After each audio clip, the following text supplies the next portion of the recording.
انما الصدقات للفقراء، بے شک صدقات فقراء کے لیے ہیں، والمساکین اور مساکین کے لیے، والعاملین علیہا اور وہ جو اس پر کام کرنے والے ہیں، والمؤلفتی اور وہ جو، ال یہاں الذی کے معنوں میں ہے، اور وہ جو جوڑے گئے، قلوبہم ان کے دل، یا ملائے گئے ان کے دل، وفی الرقابی اور گردنوں میں یعنی گردنیں چھڑانے میں، والغارمین اور مقروض لوگوں کے لیے، وفی سبیل اللہ اور اللہ کے راستے میں، وابن السبیل اور مسافر کے لیے، فریضۃ من اللہ مقرر کردہ قانون ہے اللہ کی طرف سے، واللہ علیم حکیم اور اللہ علم والا ہے، حکمت والا ہے۔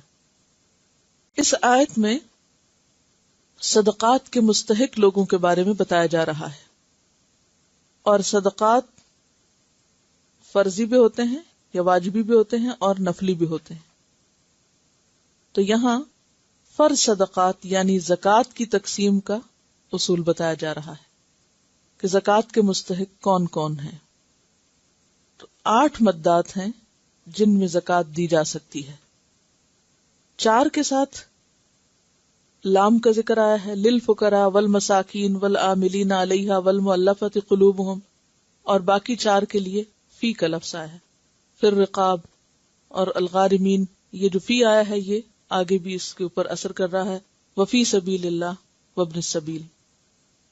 تو آئیے ہم دیکھتے ہیں کہ پھر ان سے مراد کون لوگ ہیں، کون مستحق ہیں زکوٰۃ کے۔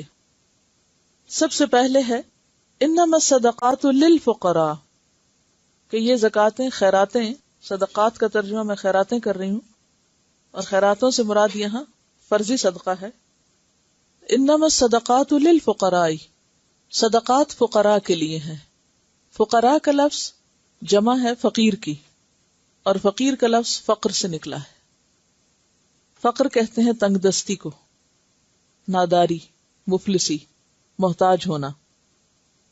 فقرہ ریڑھ کی ہڈی کا منکا، اس کی جمع فقار ہوتی ہے، اور فقرہ کہتے ہیں ریڑھ کی ہڈی کو۔ اردو میں بھی لفظ استعمال ہوتا ہے فقرہ، جملے کے معنی میں، سینٹنس کے لیے۔ تو فقر کہتے ہیں کمر کی ہڈی توڑنے والی چیز، یعنی انسان کی کمر پہ ایسا بوجھ لد جائے جس سے کمر ٹوٹ جائے، کمر توڑ غربت، شدید غربت کے لیے لفظ استعمال ہوتا ہے۔ تو انما الصدقات للفقراء، صدقات فقراء کے لیے ہیں، اور فقیر غنی کا اپوزٹ ہے۔ غنی کس کو کہتے ہیں؟ مالدار کو، یعنی زکوٰۃ مالدار کو نہیں دی جائے گی بلکہ فقیر کو دی جائے گی۔ اور فقیر کون؟ جو غنی نہ ہو اور جو شدید غربت کا شکار ہو، جو اپنی ضروریات پورا کرنے کے لیے نہ مال رکھتا ہو اور نہ ہی اس کے پاس کوئی کام ہو، نہ مال ہو اور نہ کام ہو کہ مال کما سکے۔ ابو داؤد کی ایک حدیث سے پتہ چلتا ہے کہ وہ شخص جس کے پاس 50 درہم یا اس کے برابر سونا ہو وہ غنی ہے۔ جس کے پاس 50 درہم یا اس کے برابر سونا ہو تو ایسا شخص فقیر نہیں، غنی ہے، وہ مالدار ہے۔ فقیر کون ہے؟ جس کے پاس کچھ نہ ہو، جو اپنی ضروریات پوری نہ کر سکتا ہو۔ تو انما الصدقات للفقراء، زکوٰۃ میں سب سے پہلا حق انتہائی غریب لوگوں کا ہے، ضرورت مندوں کا ہے۔ اتنے غریب کہ غربت اور اپنی ذمہ داریوں کے بوجھ سے ان کی کمر ٹوٹ جائے۔ والمساکین، اور مسکینوں کا ہے۔ مساکین مسکین کی جمع ہے، اور مسکین کا لفظ مسکنت سے ہے، سین کاف نون اس کا روٹ ہے۔ مسکنت کہتے ہیں عاجزی کو، درماندگی کو، بیچارگی، ذلت۔ سورۃ البلد میں آتا ہے مسکینا ذا متربہ، خاک آلود مسکین۔ مسکین بھی اگرچہ غریب ہوتا ہے، فقیر ہوتا ہے، لیکن اس کے پاس کچھ نہ کچھ ہوتا ہے، لیکن وہ اس کی ضروریات پوری نہیں کرتا. جیسے سورۃ الکہف آیت 79 میں آتا ہے، اما السفینۃ فکانت لمساکین، کہ وہ کشتی مسکینوں کی تھی. یعنی کشتی کے مالک تھے، لیکن اس کے مالک ہونے کے باوجود اس سے اتنی آمدنی نہیں تھی کہ جس سے وہ اپنی ضروریات پوری کر سکیں.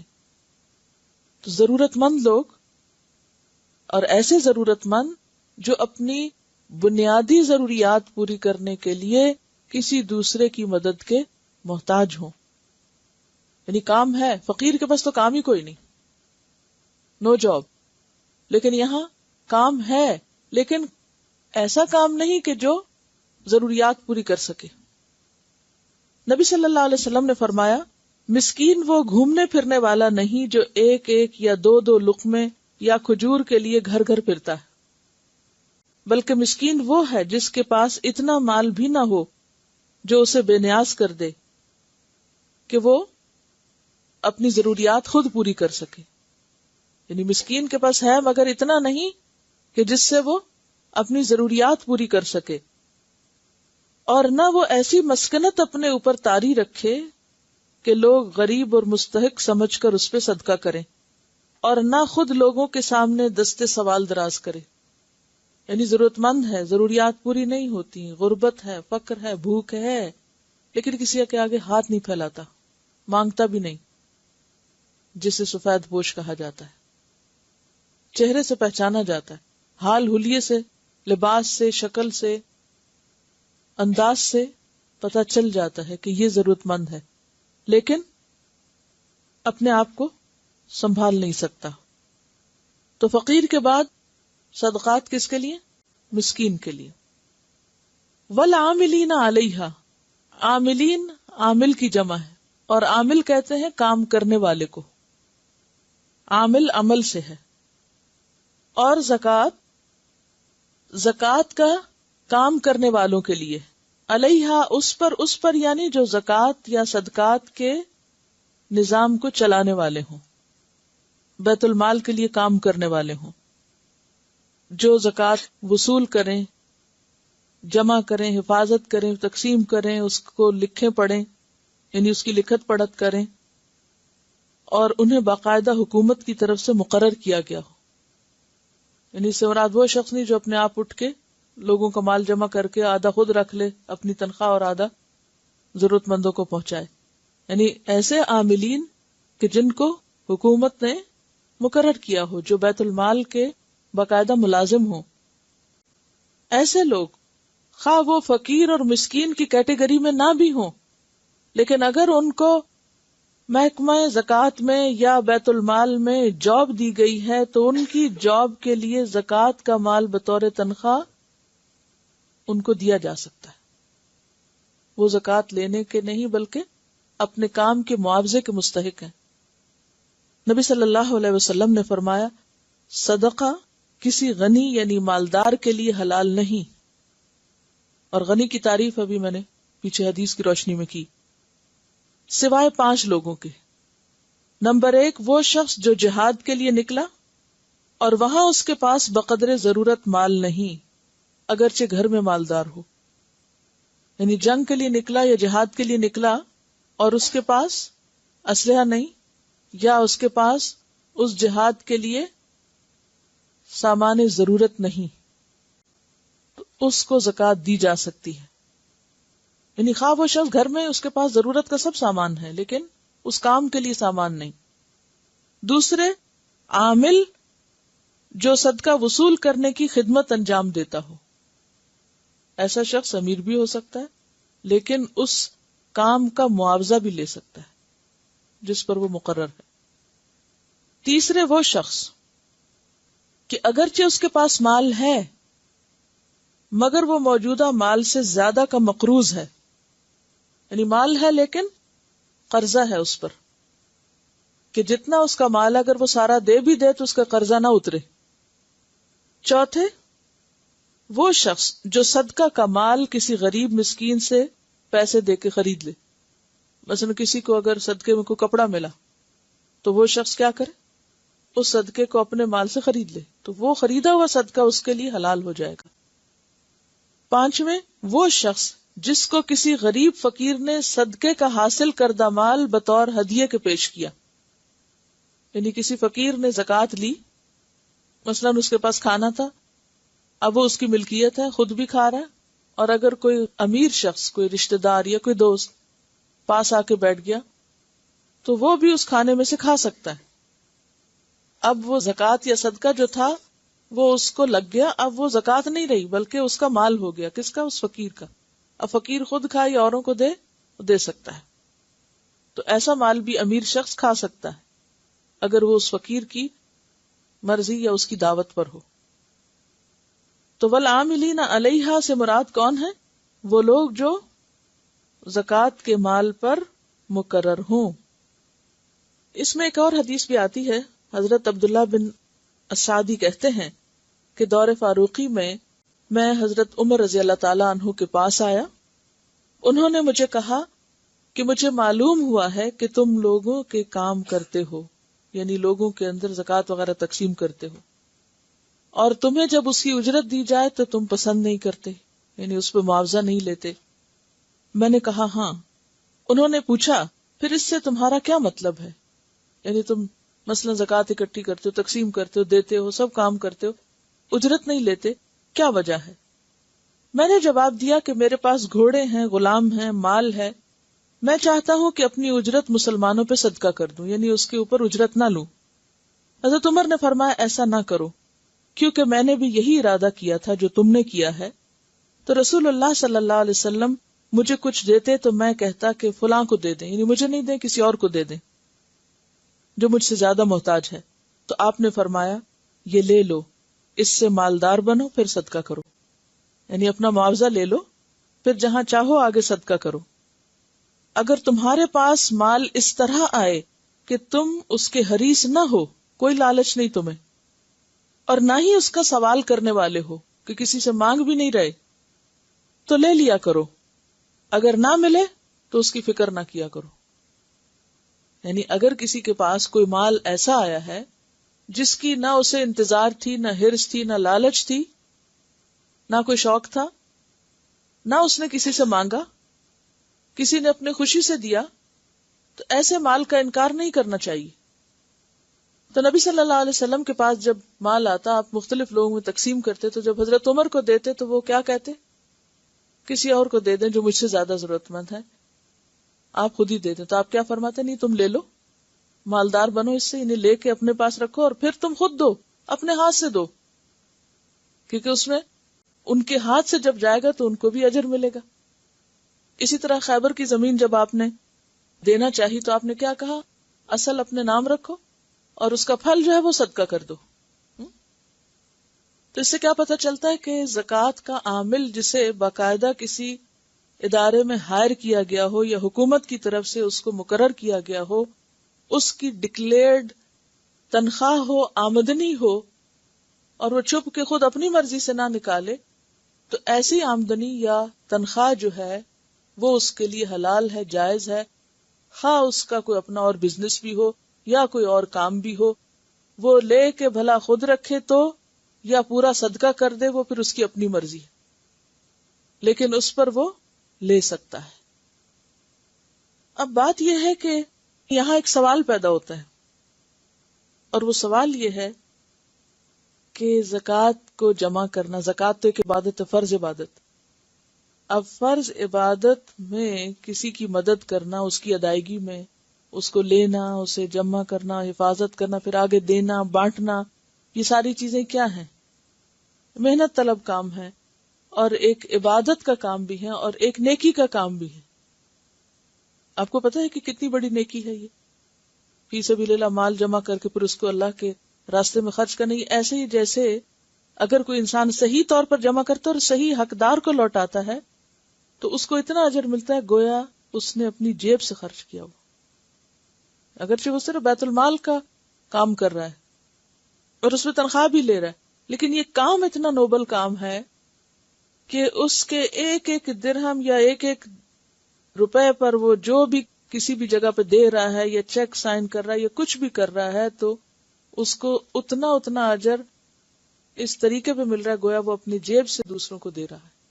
لیکن یہ ہے کہ شرط اس میں یہ کہ حق کے ساتھ اور انصاف کے ساتھ اور صحیح جگہ پہ وہ خرچ کرنے والا، صحیح طریقے سے جمع کرے اور صحیح طریقے سے تقسیم کرے. لیکن اس کام پر وہ اجرت بھی لے سکتا ہے. اب سوال یہ پیدا ہوتا ہے کہ یہ اتنا نوبل کاز ہے، اتنا اچھا کام ہے، تو اس پر تنخواہ حلال کیوں ہے یا تنخواہ جائز کیوں قرار دی گئی؟ اگرچہ یہ تو ایک عبادت ہے، یہ تو ایک فریضہ ہے، تو فریضہ ادا کرنے پر تنخواہ کیوں لی جائے؟ کیا حکمت ہے؟ ایک تو گہری حکمت اس میں یہ ہے کہ جس شخص کے پاس ہر وقت مال ہو، آ رہا ہے، جا رہا ہے، دے رہا ہے، شیطان اس کے دل میں کیا خیال ڈالے گا؟ سارے لے جا رہے ہیں، تمہیں کچھ نہیں مل رہا، تم صرف کام ہی کرنے کے لیے رہ گئے ہو. آس پاس دیکھنے والے بھی تانے مینے دیں گے کہ تم صرف خدمت گزارو، تمہیں کیا مل رہا ہے اس سے، چھوڑو اس کام کو. ایک تو اس چیز کا سدباب کیا گیا.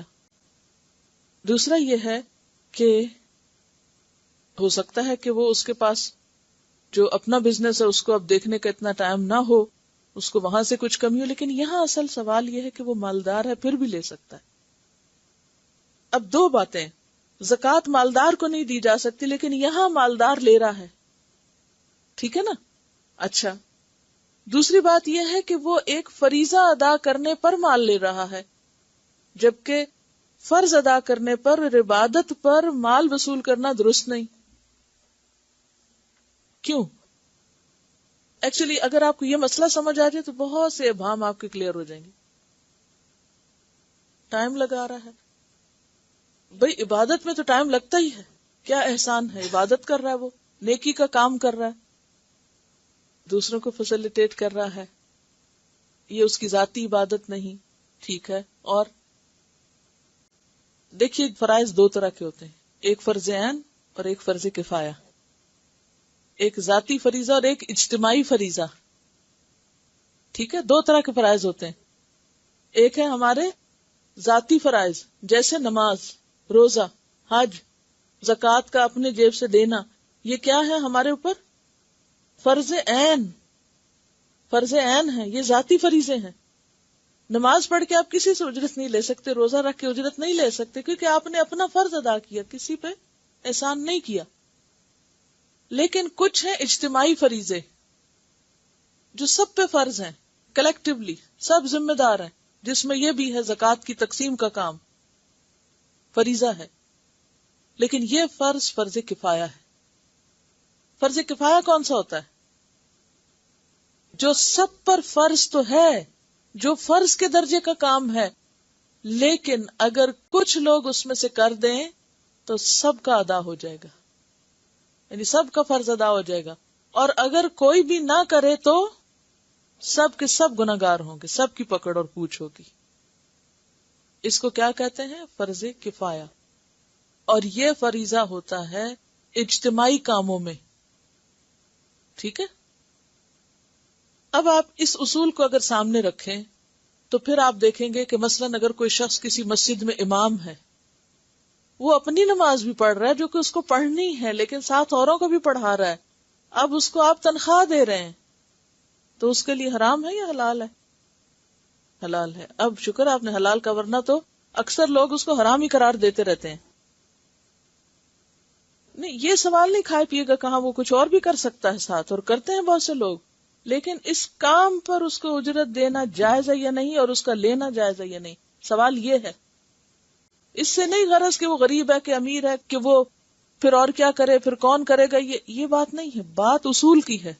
اور اصول کیا ہے کہ جو بھی کام فرض کفایہ ہے، فرض کفایہ، اگر ان کے اوپر اجرت لی جائے تو وہ حرام میں نہیں آتی، اس کا جواز موجود ہے، وہ ایک اجتماعی خدمت ہے. اور اگر اس کو آپ حرام کر دیں گے نا تو پھر ہو سکتا ہے کہ ایک وقت ایسا جب کوئی بھی آگے نہ بڑھے اور سب کے سب اس پہ پکڑے جائیں، سب کی پکڑ ہوگی نا. اسی طرح دینی تعلیم ہے تو دینی تعلیم پر اگر کوئی تنخواہ لے رہا ہے، کسی مدرسے میں پڑھا رہا ہے، کسی یونیورسٹی میں پڑھا رہا ہے، کسی یونیورسٹی میں اسلامیات پڑھا رہا ہے، اب اس کو باقاعدہ اتنی ہی تنخواہ ملتی ہے جتنی میتھمیٹکس پڑھانے والے کو مل رہی ہے، تو کیا ہم یہ کہیں گے کہ وہ اللہ کا دین بیچ رہا ہے؟ نہیں، یہ کہیں گے وہ ایک فرض ادا کر رہا ہے جو آپ کا بھی تھا، جو آپ کو بھی کرنا چاہیے تھا، لیکن اگر آپ نہیں کر رہے اور آپ کے حصے میں وہ کر رہا ہے تو پھر اس کو ایکسٹرا کام کرنے پر آپ کے مقابلے میں اور آپ کے حصے کا کام کرنے پر بھی اجرت دی جا سکتی ہے. اور اسی لیے جو مختلف مدارس وغیرہ میں یا دینی اداروں میں لوگ تعلیم کا کام کرتے ہیں ان کی باقاعدہ تنخواہیں ہوتی ہیں، اور یہ آج سے نہیں شروع ہوئی، یہ حضرت عمر کے دور سے ہی شروع ہو گیا تھا سلسلہ کہ انہوں نے قرآن ٹیچرز کی باقاعدہ پے مقرر کی تھی. ہر 20 گھروں میں سے ایک گھر کو اسکول بنا دیا تھا، اور مختلف علاقوں میں، کیونکہ اتنی بڑی اسلامی سلطنت ہو گئی تھی، اگر اس وقت لوگوں کو دین نہ سکھایا جاتا اور لوگوں کے اندر یہ کام عام نہ کیا جاتا تو امام بخاری کہاں سے آتے اور امام مسلم کہاں سے آتے؟ اور یہ سارے آپ کے جو محدثین ہیں ان میں سے عرب کوئی نہیں سوائے امام مالک کے، کوئی عرب نہیں ہے. امام ابو حنیفہ بھی عرب نہیں ہے، اور باقی جو ہیں امام شافعی صرف مکہ سے ہیں. یعنی اگر آپ اسلام کی تاریخ پڑھیں تو عربوں کے مقابلے میں جو نان عربز تھے انہوں نے زیادہ خدمت کی ہے، علمی میدانوں میں بھی اور جگہوں پر بھی. تو ان تک نمبر 1 دین پہنچا، نمبر 2 دین کی تعلیم پہنچی. اور یہ تعلیم کس طرح پہنچی کہ لوگوں نے اس پہ اپنی عمریں لگائیں، اپنے گھر بار چھوڑے.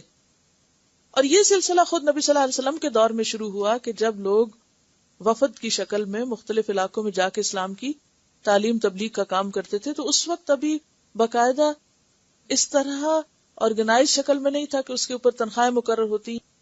لیکن حضرت عمر کے دور میں باقاعدہ تنخواہ کے ساتھ ٹیچرز، پیڈ ٹیچرز مقرر کیے گئے، جو جنگلوں میں، بدوؤں کے پاس، صحراؤں میں، دور دراز علاقوں میں حکومت کی طرف سے بھیجے جاتے، ان کو تنخواہیں دی جاتی اور وہاں وہ تعلیم و تدریس کا کام کیا کرتے تھے.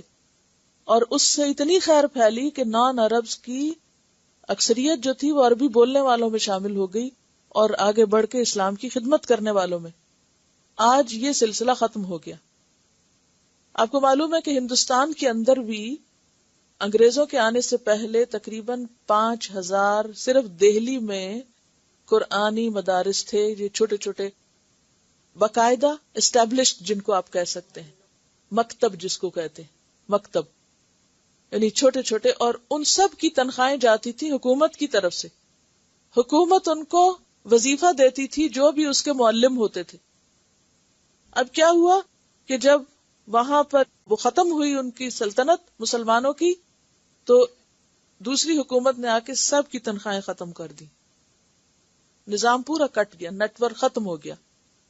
اس موقع پر پھر خواتین نے گھروں میں اور جس کو جو دل میں آیا، پھر ایک افراتفری کی حالت میں جس کو موقع ملا، جس نے والنٹریلی کام کیا، نہیں کیا، وہاں سے جہالت شروع ہوئی مسلمانوں کی.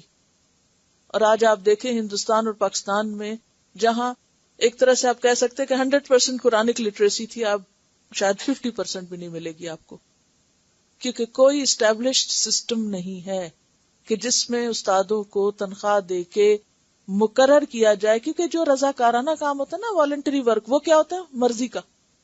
جب کسی کا دل چاہا آ گئے، جب دل چاہا گھر بیٹھے رہے، احسان کیا. جب دل چاہا خوب کام کر لیا، جب دل چاہا فرض بھی پورا نہ کیا. تو کسی بھی کمپنی کو چلانے کے لیے اگر باقاعدہ لوگوں کی صحیح طور پر تنخواہیں مقرر کی جائیں تو لوگ بھی یکسوئی کے ساتھ اور دل جمی کے ساتھ کام کرتے ہیں. ہاں، اس میں اگر کوئی فی سبیل اللہ اگر اپنی خدمات دینا چاہے تو اس کا انکار نہیں کیا جاتا، اور ضروری بھی نہیں کہ ہر شخص لازمی تنخواہ ہی لے. اگر کوئی اللہ کے ساتھ سودا کیے ہوئے ہے اور کوئی باقاعدہ تنخواہ نہیں لے رہا تو یہ بھی بہت اجر کی بات ہے. اب یہ وہ حکم ہے کہ اگر کوئی سفر میں روزہ رکھے تو بھی اس کی چوائس ہے، اور اگر نہ رکھے تو بھی لازم نہیں ہے روزہ چھوڑنا سفر میں، اور اسی طرح رکھنا بھی لازم نہیں ہے. اور اب کیا ہوگا، جس نے روزہ رکھا وہ نہ رکھنے والے کو کیا کہے گا؟ تو نے بڑا غلط کیا، روزہ نہیں رکھا. اور جس نے رکھا ہے وہ اس کو وہ کہے گا نہیں تو نے بڑا غلط کیا رکھ کے. کوئی کسی کو کچھ نہیں کہے گا. کیوں؟ چوائس ہے آپ کے پاس. تو آپ اگر فی سبیل اللہ دین کا کام کر رہے ہیں تو کسی فخر اور غرور میں مبتلا نہ ہو کہ ہم بہت اچھے ہیں، اور اگر کسی کو اس پر کوئی تنخواہ مل رہی ہے یا دی جا رہی ہے تو کبھی گلٹی کانشیس نہ ہو اور وہ شرمندہ نہ ہو کہ شاید وہ کوئی جرم کر رہا ہے اور لوگ اس کو لیٹ ڈاؤن نہ کریں، تاکہ باعزت طریقے سے یہ کام ہو. تو یہاں پر آپ دیکھیں کہ زکوٰۃ کا اکٹھا کرنا اور بیت المال کو سنبھالنا یہ فریضہ ہے، دینی فریضہ ہے، اور اس فریضے پر تنخواہ مقرر کی گئی ہے. اور وہ تنخواہ کس میں سے ہوگی؟ زکوٰۃ کے مال میں سے، اسی مال کے اندر سے ڈکلیئرڈ ہوگی. یعنی اس کا اطلاق ہرگز ان لوگوں پر نہیں آتا جو پرسنلی اپنے آپ سے ہی برادری سے ادھر ادھر سے زکوٰۃ اکٹھی کرنے لگتے ہیں یا کسی بھی وجہ سے، اور پھر اس کے بعد وہ کہیں کہ وہ قرآن میں لکھا ہوا ہے کہ جو اکٹھی کرے وہ بھی اپنے بھی لیے نکال سکتا ہے، تو میں خود ہی اتنی 20% میں اپنا رکھ لوں. تو یہ اس کی نہیں اجازت. یہ یعنی کہ باقاعدہ طور پر ایک منظم معروف انداز سے مقرر کردہ تنخواہ اس کو دی جا سکتی ہے. اپنی مرضی سے بیچ میں سے کچھ کر لینا جو ہے وہ کیا کہلائے گا؟ خیانت، چوری، غصب. اس کی اجازت نہیں. پھر ہے والمؤلفۃ قلوبہم، اور وہ جو ال یہاں الذی کے معنوں میں ہے، اگر ترجمہ درست کریں گے تو آپ کو معنی بھی جلدی سمجھ آ جائے گا. اور مؤلفہ کیا ہے؟ مؤلف سے ہے. مؤلف الفت سے، الفت الف لام فے سے. الف لام فے کا معنی کیا ہوتا ہے؟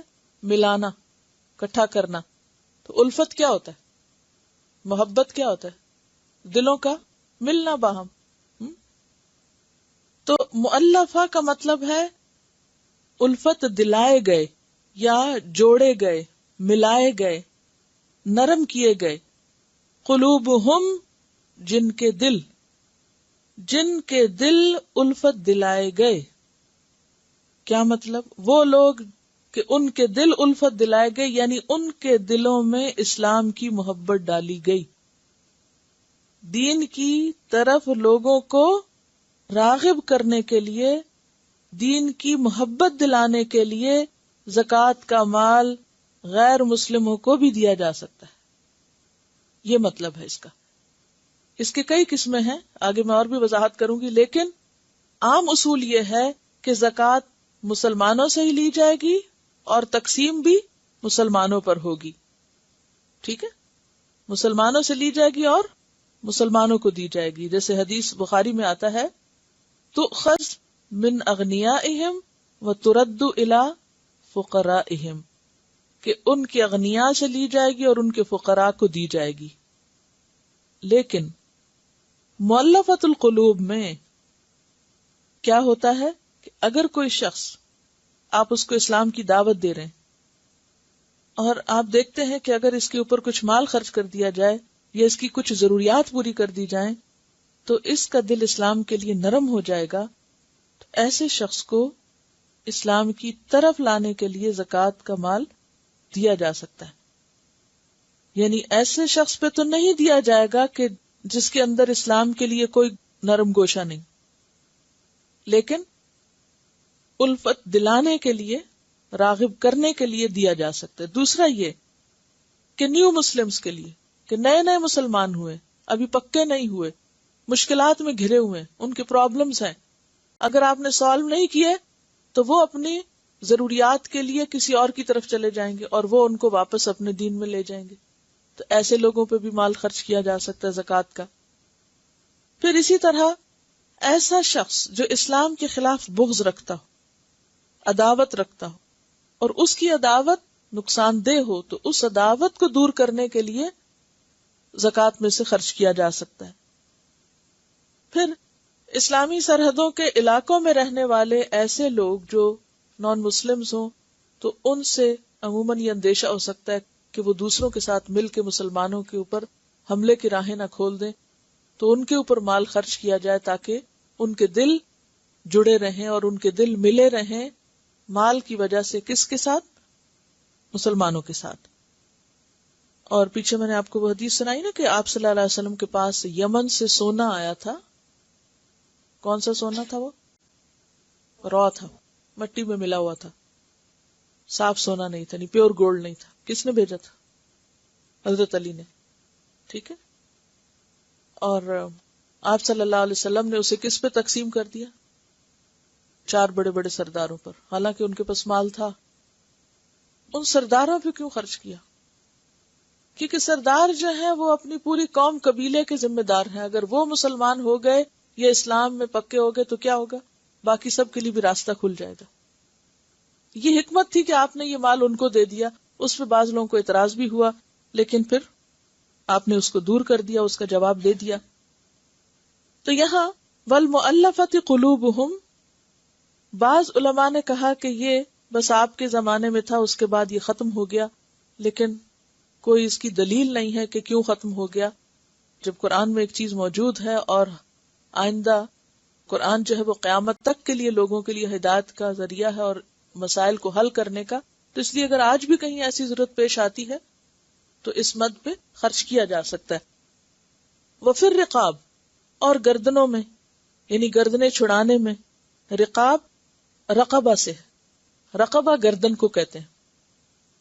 اور گردن جو ہے اگر باقی رہے تو انسان باقی ہے، تو اس لیے رقاب بول کے غلام مراد لیے گئے ہیں جن کی گردنوں میں غلامی کا پھندا ہے، یعنی جانیں آزاد کرنا، غلام آزاد کرنے میں.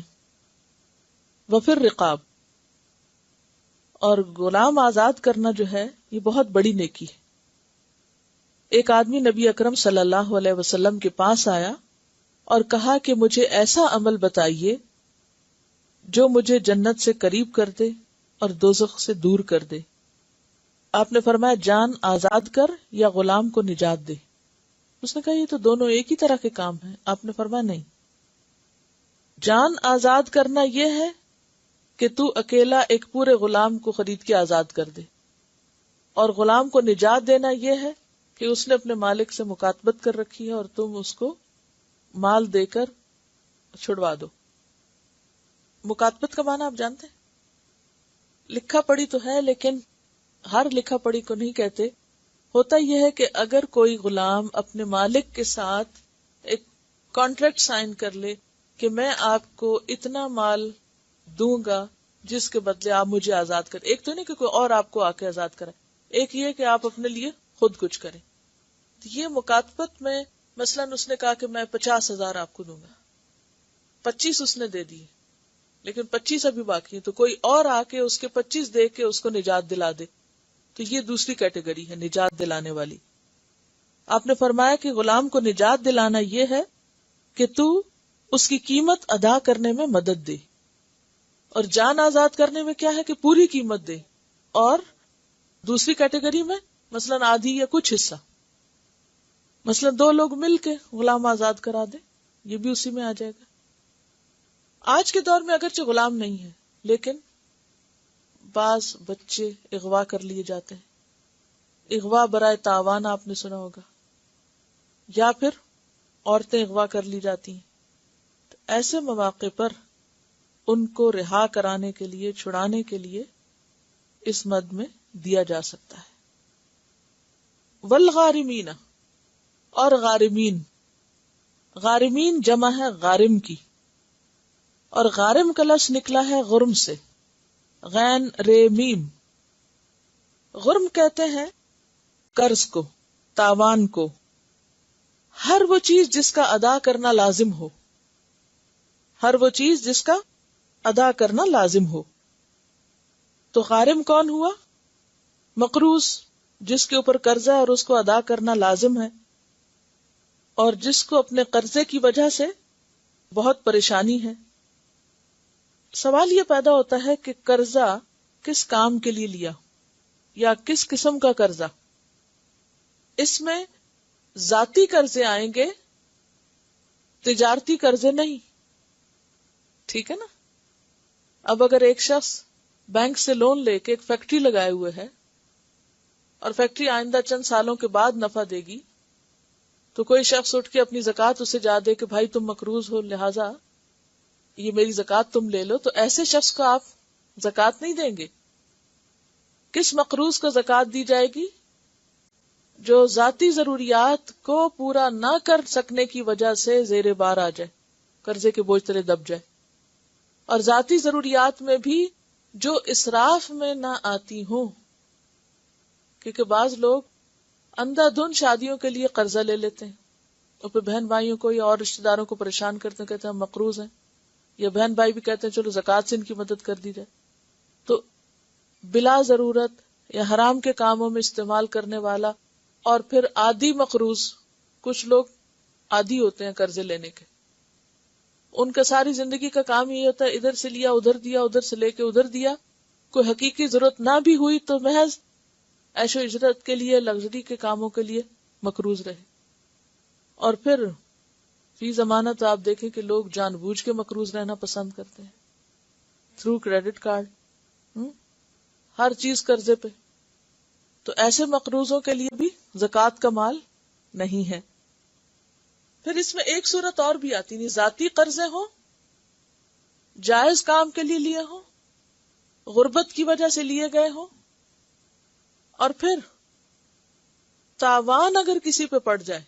پہلے زمانے میں کیا ہوتا تھا کہ اگر کسی خاندان میں سے کوئی قتل کر دیتا تو باقی سب کو مل کے اس کی دیت دینے کے لیے تاوان دینا پڑتا، یا یہ کہ کسی کی جان بچانے کے لیے کسی کی ضمانت دی کسی نے، اور جس کی ضمانت دی وہ بھاگ گیا تو اس کی قیمت مقرر ہوئی 1,00,000. اب اس کی اپنی آمدنی 1,000 بھی نہیں، یہ کہاں سے دے گا؟ تو اس موقع پر اس کی مدد زکوٰۃ کے مال سے کی جا سکتی ہے. نہیں کہ اس کا اپنا کوئی قصور نہیں، صرف اس کا کیا ہے کہ اس نے ذمہ لیا، ایک ضمانت دی. ضمانت دینے کو سمجھتے ہیں؟ مثلا کوئی سفارش کرے اور یہ کہے کہ دیکھو میں اس کا ضامن ہوں، اگر تم اس کو دے دو میرے بہاف پہ، اگر اس نے تمہیں پیسہ نہیں دیا تو میں دوں گا. یا یہ کہ خون کی رقم، یعنی کہ دیت جو ہے، یہ خون بہا کی رقم جو کسی قوم کے اوپر پڑ جائے. تو ایسے امور میں بھی جو تاوان ہے، یعنی غرام تاوان کو بھی کہتے ہیں نا، تو غارمین جو تاوان اٹھائے ہوئے ہوں ان کو بھی زکوٰۃ کے مال میں سے مدد دی جا سکتی ہے. وفی سبیل اللہ، اور فی سبیل اللہ. اب یہ فی سبیل اللہ کیا ہے؟ اللہ کے راستے میں. اس میں زیادہ تر علماء نے جو بات کہی ہے وہ قتال فی سبیل اللہ کا معنی کیا ہے. فی سبیل اللہ سے مراد اللہ کے راستے میں، یعنی اللہ کا راستہ کیا ہے؟ اللہ کا دین. اور پھر اللہ کے دین سے انہوں نے مراد کیا لی؟ جنگ، یعنی اللہ کی راہ میں لڑنا. اس کو انہوں نے فی سبیل اللہ کا معنی دیا. لیکن بات یہ ہے کہ فی سبیل اللہ میں احادیث کی روشنی سے ہی نیکی کے کچھ اور کام بھی آتے ہیں. مثلا حج کو بھی فی سبیل اللہ کہا گیا. ایک خاتون آپ صلی اللہ علیہ وسلم کے پاس آئی جب آپ حج سے لوٹے، تو آپ نے پوچھا کہ تم حج پر کیوں نہیں گئی؟ انہوں نے کہا کہ میرے ہسبینڈ کے پاس ایک اونٹ تھا اور انہوں نے وہ فی سبیل اللہ دے دیا تھا. آپ نے فرمایا تم اسی کے اوپر سوار ہو کے حج کر لیتی، کیونکہ حج بھی تو فی سبیل اللہ کام ہے. تو اس سے پتہ ہی چلتا ہے کہ اس کو صرف جنگ سے یا قتال سے خاص نہیں کیا جا سکتا، بلکہ فی سبیل اللہ میں وہ سارے کام آتے ہیں جو اللہ کے دین کی خدمت میں شمار ہو، جو اللہ کے دین کی خدمت شمار ہو. کیونکہ اگر جنگ کی شرط ہوتی تو یہاں نص سے واضح ہو جاتی بات.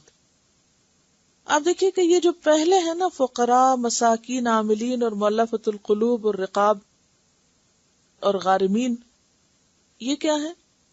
یعنی انفرادی طور پر دیے جانے والے. اور پھر یہ جو لام ہے نا، للفقراء والمساکین، یہ لام تملیک کا لام ہے، یعنی ان کو ملکیت بنا دے ان کی، یا ان کو دے ڈالے. لیکن آگے آپ دیکھ رہے ہیں آخری 4 میں فی کا لفظ آ رہا ہے، لام کا لفظ نہیں کہ ان کو مالک بنائے. ٹھیک ہے، تو اس سے مراد پھر کیا ہوگی کہ ہر وہ کام جو اللہ کے راستے میں ہو، نیکی کا کام، اور نیکی کے کاموں میں جو اللہ کے دین کی خدمت کا کام ہو، وہ اس میں شامل ہو جاتا ہے. وہ کون سے کام ہیں؟ ان میں ایک تو حج ہے جو نص سے ثابت ہے. اس کے علاوہ طلب علم، ایک اور حدیث میں آتا ہے کہ جو شخص علم کے راستے میں نکلے وہ فی سبیل اللہ ہے جب تک کہ وہ واپس نہ لوٹے. تو طالب علم اگر ضرورت مند ہے تو اس پر بھی خرچ کیا جا سکتا ہے، خواہ وہ فقیر اور مسکین کی کیٹیگری میں نہ بھی آتا ہو. یعنی ویسے اس کے پاس ہے سب کچھ، کھانا پینا، گھر، پروٹیکشن ہے، مگر پڑھائی کے لیے سامان نہیں ہے. تو ایسی صورت میں اس کی پڑھائی کا خرچہ جو ہے وہ زکوٰۃ کے مال سے پورا کیا جا سکتا ہے. پھر اسی طرح آپ دیکھیں، یعنی بعض والدین ایسے ہوتے ہیں نا کہ جو مثلاً ان کا اپنا گھر بھی ہے، کھانا پینا بھی ہے، کپڑا بھی ہے، ضرورت پوری ہو رہی، لیکن اتنا نہیں ہے کہ جو آگے وہ بچوں کو پڑھانے میں یا خاص طور پر دین پڑھانے میں، کیونکہ جب دنیا پڑھانے کا معاملہ آتا ہے تو اس میں پھر بھی والدین سپورٹ کرتے ہیں، کیونکہ ریٹرن کا کچھ نہ کچھ چانس یا یقین ہوتا ہے. لیکن جب دین کی بات آتی ہے تو بہت سے لوگ وڈرا کر لیتے ہیں کہ دین پڑھ کے تمہیں کیا حاصل ہوگا، کیا ملے گا. تو ایسی صورت میں وہ ضروریات پھر زکوٰۃ کے مال سے دوسرے لوگ ان بچوں کی یا ان پڑھنے والوں کی پوری کر سکتے ہیں. صحیح بخاری میں آتا ہے، ابن حجر الاسقلانی نے لکھا ہے کہ بعض علماء نے یہ الفاظ جو ہیں اس کو ظاہر الفاظ پر محمول کیا ہے کہ زکوٰۃ کی رقم کو مصالح عامہ میں خرچ کرنا جائز ہے. ٹھیک ہے، کیا مانا، کیا سمجھ میں آئی؟ کہ فی سبیل اللہ کو انہوں نے ظاہری معنوں میں لیا ہے، اور ظاہری معنوں میں کیا ہے کہ عوامی مصلحتوں پہ خرچ کرنا. یعنی فی سبیل اللہ کا ظاہری معنی کیا ہے؟ اللہ کے راستے. تو اس کو اس نے جنرل لیا ہے، قتال میں نہیں لیا معنی، بلکہ ظاہری معنی لیا ہے. ٹھیک ہے، ٹیکسٹ میں جو لا رہا ہے. آئی سمجھ؟ اوکے. اور اس کے لیے انہوں نے کچھ احادیث سے بھی استدلال کیا، اور اس میں پھر ہر دینی کام شامل کیا ہے. قرآن پاک میں جہاد کا لفظ صرف قتال کے معنوں میں استعمال نہیں ہوا، بلکہ کوشش کے معنوں میں بھی آیا ہے. مثلا مکی دور کی ایک سورت ہے سورت الفرقان، اس میں قرآن کے پیغام کو عام کرنے کے کام کو جہاد کہا گیا ہے. وجاہدہم بہ جہادا کبیرا، کہ تم اس کے ساتھ جہاد کرو، بڑا جہاد. کس کے ساتھ؟ یعنی قرآن کے ساتھ. تو اب آپ دیکھیں کہ اگر مکہ جیسے حالات ہوں تو جہاد کا معنی کیا ہوگا؟ جہادن کبیرہ. اور اگر مدینہ والے حالات ہوں تو قتال معنی ہوگا یا نہیں؟ دیکھیے کہ نبی صلی اللہ علیہ وسلم کہ سارا کام جو ہے نا وہ دو بڑے حصوں میں تقسیم ہوتا ہے. ایک آپ کا وہ کام ہے جو آپ نے 13 سال مکہ میں کیا، اور وہ کام ہے دعوت کا، دعوت و جہاد. لیکن وہاں جہاد کیا جہاد تھا؟ وہاں کس چیز کی سٹرگل تھی؟ دین کا پیغام لوگوں تک پہنچانے کی. اور اس کے لیے قرآن پاک میں کیا کہا گیا؟ جاہدہم بہ جہادن کبیرہ. پھر آپ مدینہ تشریف لے آئے. اگرچہ مدینہ میں بھی دعوت و تبلیغ کا کام ہوا، خاص طور پر کب زیادہ کب ہوا؟ صلح حدیبیہ کے بعد، کیونکہ اس میں تھا نا 10 سال جنگ نہیں ہوگی. تو آپ نے اس کے بعد زیادہ کوششیں کیا شروع کر دی تھی؟ مختلف علاقوں میں وفود بھیجنے شروع کیے. لوگ آپ کے پاس آنے لگے کیونکہ رستے پرامن ہو گئے تھے، جنگ بندی ہو گئی تھی. تو لوگ آ کے آپ کے پاس اسلام قبول کرتے، اور آپ بھی لوگوں کے پاس مختلف قسم کے وفود بھیجتے. تو یہ سب کیا تھا؟ یہ بھی وہ جہاد تھا. اور اس کے علاوہ مدینہ میں کیا جہاد ہوا؟ بہت سے غزوات ہوئے، مدینہ کے اندر بھی اور مدینہ کے باہر بھی. لہذا کوئی وجہ نہیں بنتی کہ فی سبیل اللہ کو صرف قتال کے ساتھ خاص کیا جائے. اس میں اصول کیا ہوگا کہ اگر آپ کسی ایسی جگہ رہ رہے ہیں جہاں حالات مکہ والے ہیں، کوئی جنگ نہیں، کچھ نہیں، تو پھر وہاں کیا ہوگا؟ دعویٰ کا کام ہے تو پھر جہاد سے مراد دعویٰ اللہ ہے، اللہ کے راستے کی طرف بلانا، اور فی سبیل اللہ میں پھر دعویٰ ورک کے لیے زکوٰۃ کا استعمال کرنا. اور اگر مدینہ والے حالات ہیں اور جنگیں ہیں تو پھر ان کے لیے زکوٰۃ کا مال استعمال کرنا. آپ دیکھیے کہ پہلے مقابلہ عموماً لوگوں کا میدان جنگ میں ہوتا تھا، لیکن جو دنیا نے ترقی کی ہے، اب مقابلہ صرف فزیکل وار کا نہیں بلکہ انٹلیکچوئل وار بھی ہے. ملکوں کے بگاڑ سے زیادہ ذہنوں کا بگاڑ عام ہو گیا ہے. مسلمان گھرانوں کے اندر بھی الحاد عام ہو گیا. الحاد کیا ہوتا ہے؟ سیدھے رستے سے ہٹ جانا.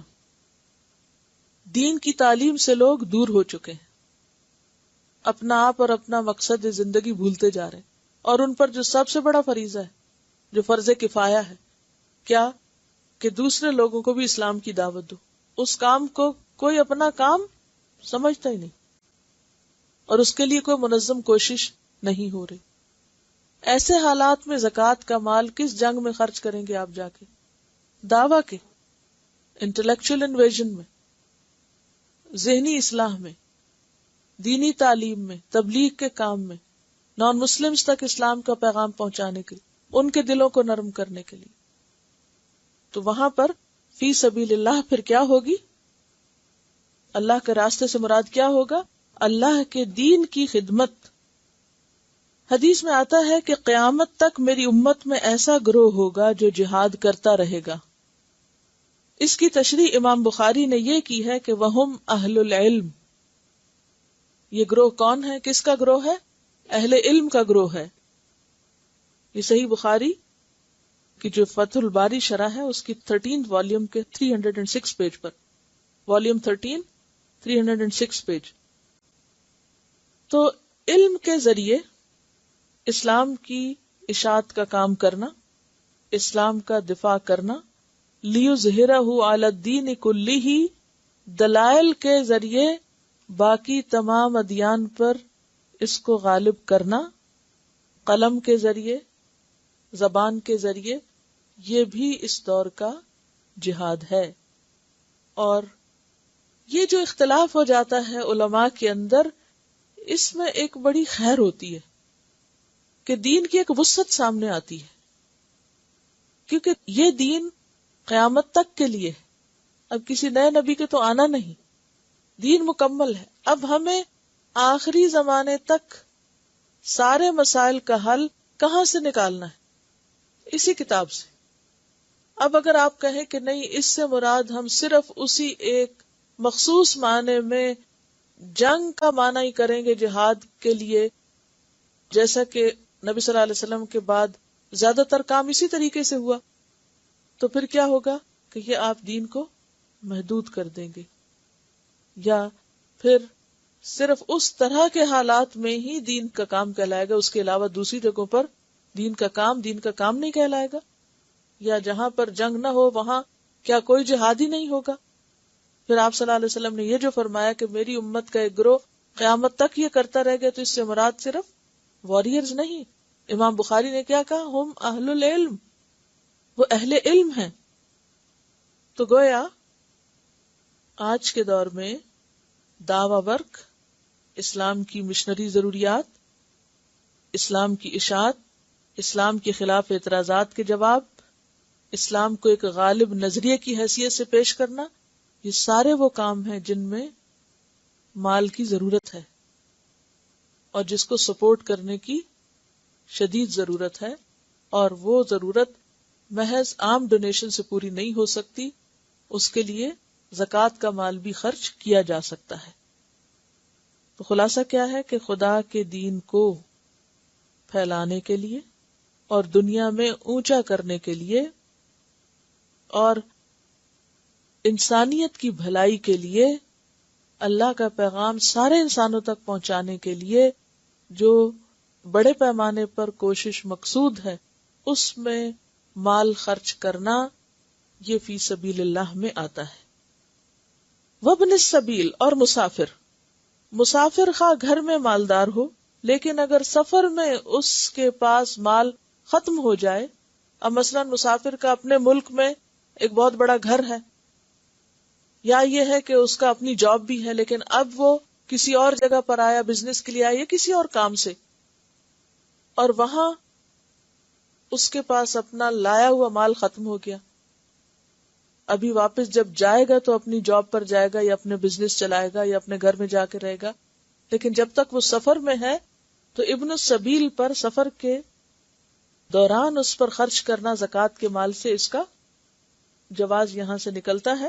اور یہ 8 مدات ہیں زکوٰۃ کے مال کو خرچ کرنے کی، جن کے بارے میں ذہن کو اچھی طرح واضح ہونا چاہیے، کیونکہ فرض صدقہ غیر مستحق کو نہیں دیا جا سکتا، صرف مستحق کو آپ دے سکتے ہیں. اور مستحق کون کون ہے یا کیا کیا جگہ ہیں، ان کی تفصیل یہاں واضح کر دی گئی.